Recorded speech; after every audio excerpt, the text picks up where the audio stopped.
from Almir. I did the earthquake alarm system. So the usage of this is in case if there's an earthquake. So when there's no earthquake, it does not beep. But when there is an earthquake, it will beep. So this is how it works.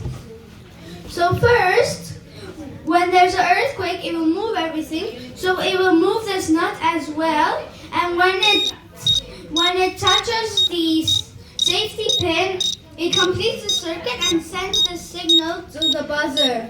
While there is no earthquake, it does not send the signal to the buzzer because it's not touching the pin. Thank you. Thank you.